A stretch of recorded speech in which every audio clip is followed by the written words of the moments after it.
hivatal igazgatója helyettesét a kiskolánkat szeretnék köszönteni. Teraz poprosím pána inžiniera Olivera Kováča, zástupcu riaditeľa úradu Košického samosprávneho kraja, aby predniesol svoj postgáv školy.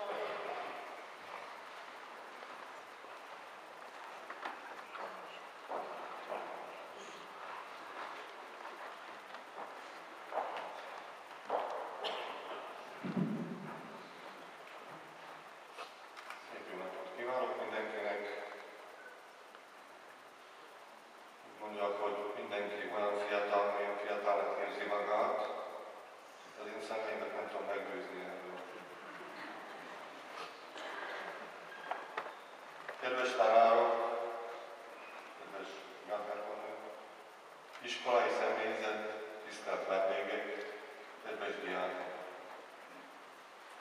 A mai beszédemhez a Kassai kerületi önkormányzat szakemberei különböző statisztikai adatokat készítették az iskoláról, a demográfiai fejlődésről, tervezett változásokról, a középiskolák átalakításáról és a válság hatásairól.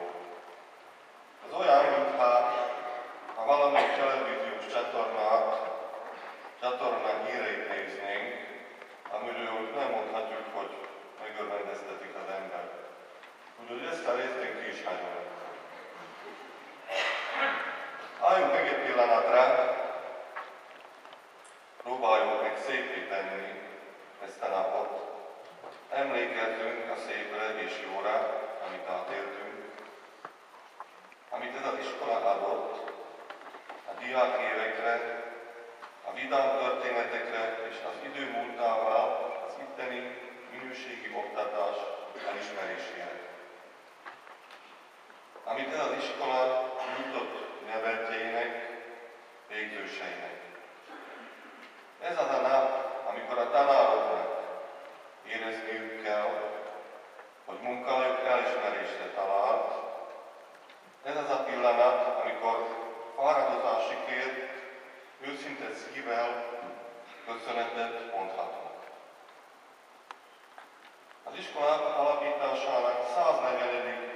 évfordulóját ünnepeljük. Nem az épületet, a helységeit, hanem a tanárait, ezen intézmény híres nevelteit, akiknek köszönhetően a Szakai József szakközépiskola a szakvélemény